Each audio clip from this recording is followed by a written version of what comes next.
माननीय सभापति महोदय जी, आज मांग संख्या 29, 37 और 47 पे आपने मुझे बोलने का मौका दिया, इसके लिए मैं आपको धन्यवाद दूंगा। और मेरे को बैठाने से पहले 5 मिनट पहले घंटी मारना। आप कभी घंटी पर घंटी मारते रहो। ये बात पक्की। मायूस मत होना, जिंदगी से किसी भी वक्त तेरा नाम बन सकता है। अगर दिल में हो आग और हौसले हों बुलंद तो एक दिन अखबार बेचने वाला कलाम बन सकता है।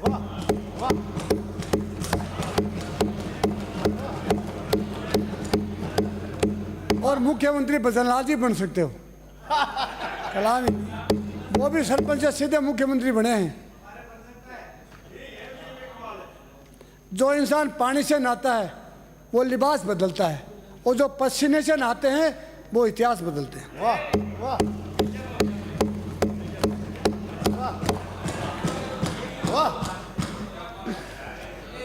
माननीय सभापति महोदय, आज आप भी कह रहे थे भ्रष्टाचार भ्रष्टाचार कह रहे थे ना।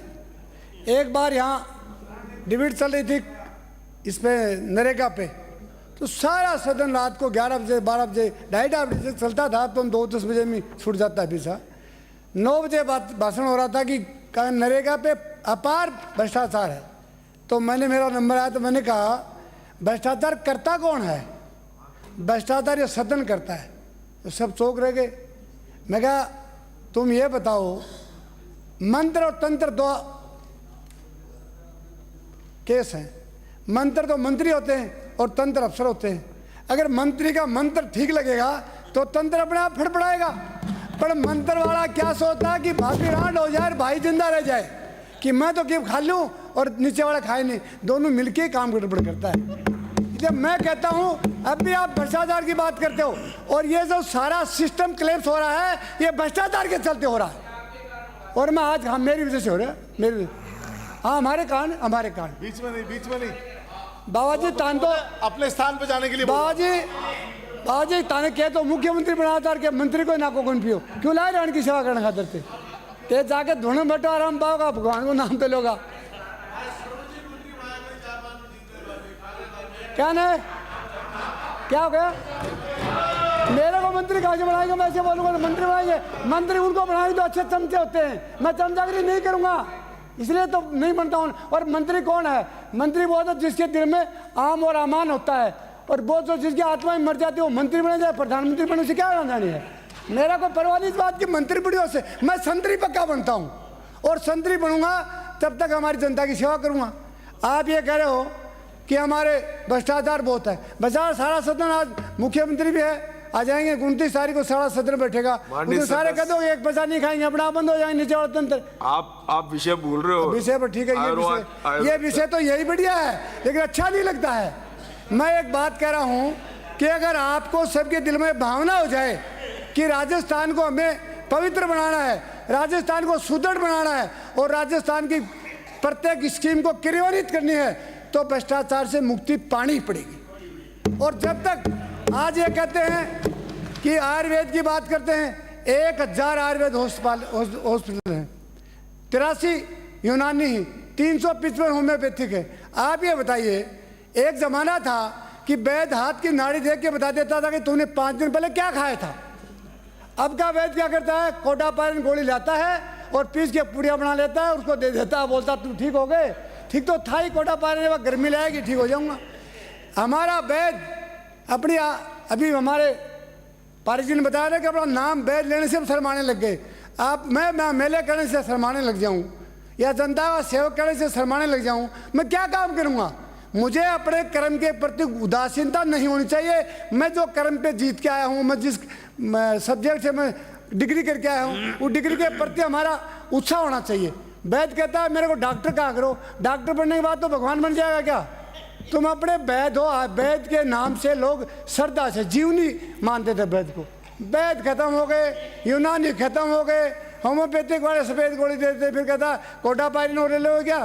तो कोटापायन से दुखी हो गए तो आपके पास आए थे, आप फिर कोटापायन देने लगे।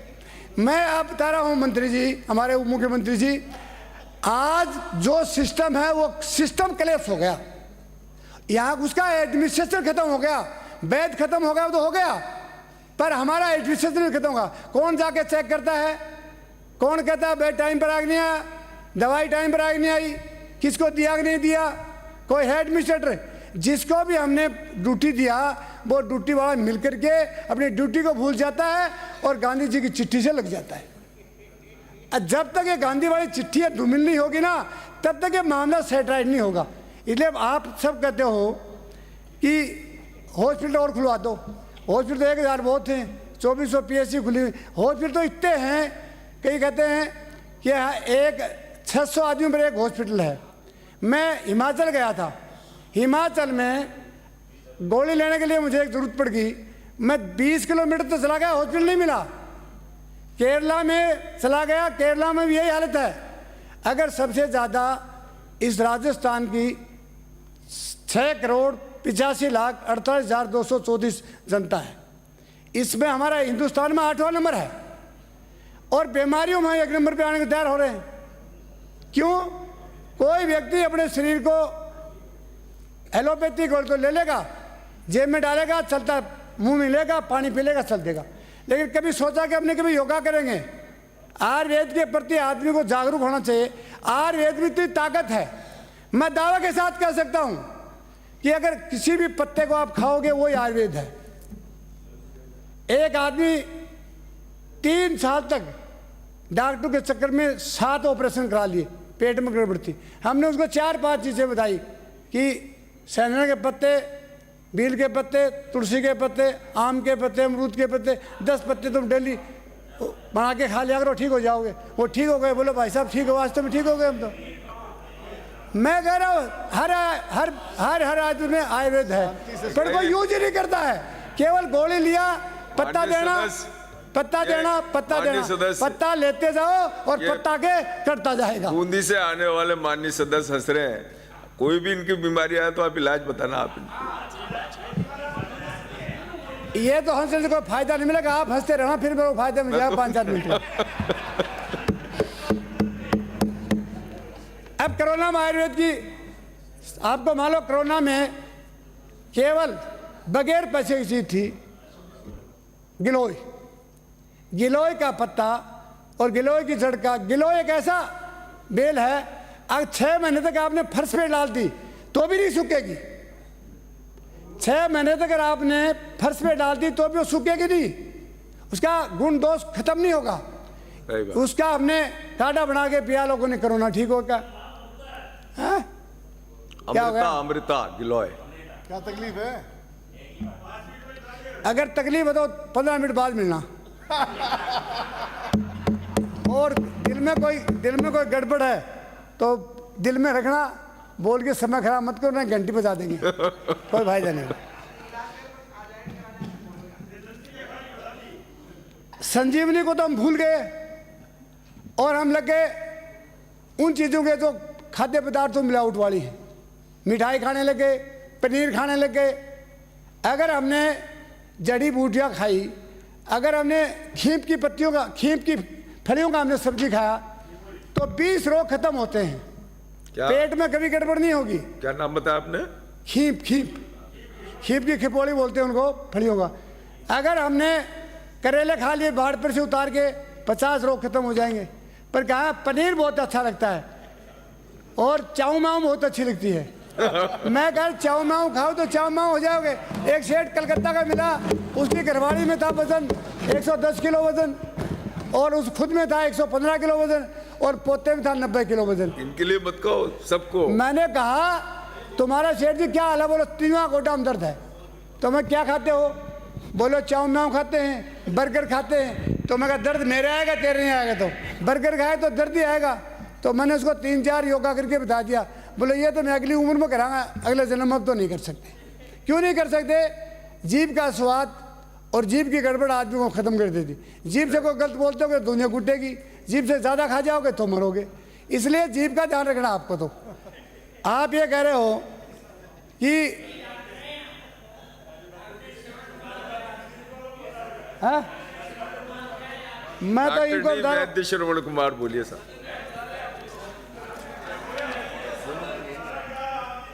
देखो मंत्री जी क्या हो रहा है, हम तो आए भरते हैं तो हो जाते हैं बदनाम, और वो कत्ल भी करते हैं तो चर्चा तक नहीं होती है। वाह हमारा तो हम तो कुछ भी कर दे तो हमारे तो दुनिया भर के लांछन लगा दे कि तुमने ये किया, तुमने ये किया, और आप लोग कुछ भी करते हो कि राज में हो। आधे से ज़्यादा तो डर के बारे बोलेंगे नहीं, आधे से ज़्यादा तो डर के बारे बोलेंगे नहीं। ये हिंदुस्तान इतना कमज़ोर देश है जिसमें अगर किसी का राज आ जाता तो रात को 12 बजे मिल के आ जाते। राज से मत डरो, इंसान की इंसानियत से डरो।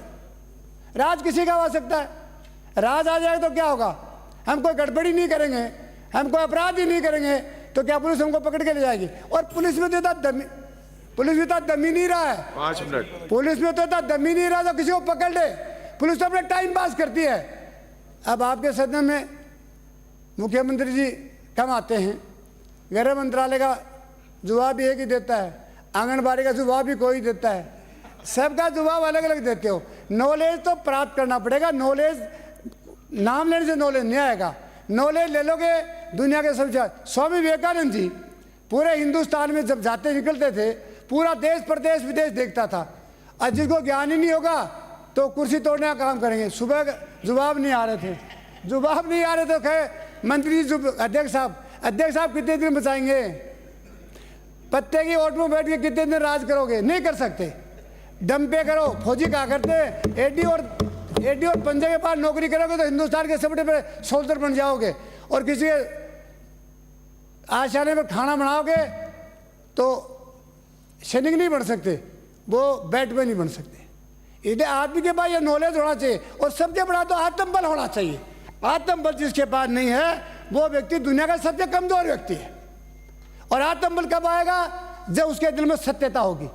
सत्यता नहीं होगी, कमजोर होगा। आदमी कमजोर वही होता है जो रिश्वतखोर होता है, अपराधी होता है और दूसरों के चापलूसी करता है। चापलूसी करने वाला आदमी डेली मरता है, चापलूसी करने वाला सुबह से शाम तक 100 बार मरता है, और बहादुर आदमी जिंदगी में 1 बार मरता है। आपको मालूम है शेर अगर जंगल में मर भी जाएगा, शेर अगर जंगल में मर भी जाएगा तो गिद्दड़ 6 महीने तक उसके पास नहीं जाएंगे। उनको क्या मालूम मर गया? देख तो सकते ही नहीं ना, देख तो सकते ही नहीं ना। और गिद्दड़ मरेगा तो हजारों माखियाँ उसके पास आ जाएंगी, क्यों? मरा हुआ तो है ही पहले से ही, और मरी गया ही। आप देखो, आप अभी बात कर रहे हो, ये तो आयुर्वेद वाली बातों में बहुत ज़्यादा लंबी है पर कह दूंगा। अब आप आइए गौ माता पे। गौ माता है ही कहाँ? मैं आपको ईमानदार से कह रहा हूँ मुख्यमंत्री जी, हमारे सिंघाड़ा में एक गाय थी, एक हाथी के 10 गाय थी 16, वो पहाड़ में चढ़ने के लिए चली गई और एक गाय वहाँ पे आ गई रात को, और वो रात को नहीं आई तो घरवालों की चिंता हो गई, और रात को उसी गाय के उस बछड़े को खाने के लिए जर खा गया। मैं सभापति महोदय ईमानदार से कह रहा हूँ, वो गाय ने उस जर को सींग डाल के मार दिया। और जब सुबह गए तो उसने क्या किया, देखा तो उसमें जर्ग मरा हुआ था और गाय बड़ी चिंगड़ी हुई थी, और उसको लेके आ गए। उनमें भाव था, भावना थी, और वो अपने बच्चे के प्रति उत्तरदायी थी। आज की ये जर्सी गाय जो देश में गंदा ब्रीड आ गया, इसके बछड़े को चाहे कुत्ता साहब पास में बटा बटा खाते रहे, परवाह नहीं करेगी। क्यों नहीं करेगी? उसमें भावना ही नहीं है, उसमें दया ही नहीं है, उसमें अपनत्व नहीं है। और जिस दिन से हिंदुस्तान के अंदर हमारे जर्सी गायों का दूध पीने लग गया, उस दिन से गांव की शर्म, लिहाज, लज्जा, प्रेम भाव सब खत्म हो गया। बाप को बेटा नहीं मानता, घरवाली पति को नहीं मानती, भाई को भाई नहीं मानता। क्यों? जो जैसा खाओगे अन्न वैसा हो जाएगा मन। कौन है? मैं तो थोड़ी बाबा लेके आया था, बाबा विदेश गया था, आपने गा लिया। मैंने तो सुना था बाबा गए थे विदेश में, अगर इस देश का सबसे ज्यादा भट्ठा बिठाया तो बाबाओं ने बिठाया। एक गाय लिया और बांद्रा बना के घाल के मंदरा, और जगह जगह एक तो आसाराम तो जेल में पड़े ही है, विराजे राम रहीम पड़े ही है, आसाराम पड़े ही है, विराजे माननीय सदस्य राजपाल के वो हरियाणा में तो 32 मोटा जेल में है। मेहरबानी करके उत्तेजित मत हो, गुस्सा मत करो, बाबा गुस्सा नहीं करते हैं, विराजे विराजे बाबा आशीर्वाद करते हैं। मैं जवाब दे रहा हूँ। आसाराम जेल में जोधपुर में पड़ा है और अभी तक मंदिर नहीं निकाले हैं। मैं क्या कह रहा हूँ, ये जो मैंने बोला है ना, आप करेक्ट कर लेना। ये जो जर्सी गाय है, अमेरिकन ब्रीड है, ये कांग्रेस सरकार ही लेके आई थी, और एक किसानों को दुखी करने के लिए ये किसानों को परेशान करने कांग्रेस घास हुई है विराज जो आपके जी। खेतों में होता है। देखो मेरा समय खराब किया, मैंने सभापति मुझे कोई नहीं खड़ा होगा, मेरा विराज जी। 2-3 मिनट खा गए। मैं ये बता रहा हूँ आगे आपकी सारी बात आसाराम आगे। बाबा को जेल में किसने डाला, खुद ही पड़ा है। विराजे मैं ये कहना चाह रहा हूँ हिंदुस्तान में मेरा कहना तात्पर्य है कि दया भाव भावना, दया भाव भावना आज आप में क्या बढ़ गया, वो साधु सन्यासी आज है। आप में क्या बढ़ गया, क्या श्री खा गया? गोपाल साधु शर्मा सन्यासी नहीं है वो। विराजे देखो, मेरे 3 मिनट खा गए बस। आगे सारी दवाइयां बता दी आपने। भाव विराज भावना, बाबू। ये जो जर्सी गाय थी जो भाव भावना खत्म है, और जो इनका दूध पिया इसका नंबर है, उसका यूज किया, उस आदमी में जर्सी गाय जैसा काम ही हो जाता। आप ये बताओ, आपके मोदी जी ने इन बच्चों को अगर आप बेचेंगे नहीं तो बेचोगे नहीं कि भाड़े माननीय नहीं सभापति बनाओगे? महोदय। पूरे हिंदुस्तान की गायों को मैं श्रवण जी आपकी बात की पुष्टि मैं करूंगा। मेहरबानी करके 2 मिनट और लूंगा, पीछे बैठ जाऊंगा अपने आप में, अपने आप बैठ जाऊंगा। मेरा बाबो बैठ जाओ, चारों मेरे बाबा ही बाबा हो रहा, बैठ जाओ। श्रवण जी मैं आपकी बात का सारो देश समर्थन दुखिया करूंगा। तो बाबो तारू चलिए श्रवण जी का समर्थन करता 2 हूं। मिनट बैठ जाओ। श्रवण जी को आपका- बोला आपका मेरे नंबर बाबो आएगा बैठ जाओ, पूरा। 2 मिनट बैठ जाओ। विराजे मैं श्री ये कह रहा गोपाल हूं, शर्मा पूरे हिंदुस्तान में विराजे मान्य सदस्य शर्मा जी, अरे मेरे गांव के आदमी हो, लोग तो एक ही गांव के, आप बोलते रहिए। लंबी लिस्ट है। 2 मिनट बढ़ा दो, 2 मिनट बढ़ा दो, लंबी लिस्ट है। अरे 2 मिनट और बढ़ा दो। आपको समय से भी ये ज्यादा मेरे बुलवा गांव का दिया। है, बोलेगा नहीं, मेरी गारंटी है। आप इतना ये मेरे प्रखर गांव बोले, का, या सूरजगढ़ आपको के समय से ज्यादा समय झूझो दे जिला दिया। के 32 हो गए, या झूझो जिला के ये झूझो जिले का ही है। 32 हो गए। झूला झूला जिला हिंदुस्तान का नंबर 1 जिला है। सेठू में 1 नंबर पे है, प्रांति में 1 नंबर पे है, शिक्षा में 1 नंबर पे है। झूलो जिले को क्या मानते हो, तो कोटा थोड़ी जो अब जाके शिक्षा ही है, ये झूलो जिला शिक्षा का केंद्र है। मैं ये कहना चाह रहा था कि आज हिंदुस्तान में दया भाव भावना खत्म हो गई है। अब मंदिरों की बात करते हैं। हमारे राजस्थान में पूरे हिंदुस्तान से सबसे ज्यादा मंदिर हैं, 5000 के इतने मंदिर है, 5500। अब मंदिर का विषय थोड़ी है विराज बाबू। मंदिरों पे बोल रहा हूँ, हो गया देवस्थान पे बस। बोलूंगा ना, देवस्थान वाला पे देवस्थान पे बोलिए तो ना, बोल रहा हूँ, गाय पे बोलिए। देवस्थान पे तो बोल रहा हूँ। मंदिर देवस्थान में नहीं आते हैं नहीं क्या? आते हैं, पर अब तो हो आप गया, फिर समय मंदिर के पूरा हो secretary गया। तो आपने बगैर अब आप मंदिर, आपने लंबाई करते मुख्यमंत्री- जा रहे हो, लंबाई प्रधानमंत्री कर- जी ने अधूरे मंदिर का निर्माण क्यों कर दिया? फिर वो सब मंदिरों की बढ़िया बात है। तो और क्या है, आप- मंदिरों का जो निर्माण किया वो तो अच्छा किया, लेकिन आप देखिए अब हिंदुस्तान में सबसे ज्यादा मंदिरों का प्रचलन हमारे राजस्थान में, और राजस्थान में जमीन है वो मंदिरों के नाम से हमारे भरू सिंह जी ने कर दी थी, लेकिन 100 वर्ष से जो किसान जमीन जोत रहे हैं उनके भी पंडित जाके कह गए मुझ मंदिर का विराजिए पुजारा श्री हो। गोपाल शर्मा जी का मालिक बन जाता है। श्री गोपाल शर्मा जी बा हो गया, आप बैठिए माननीय सदस्य।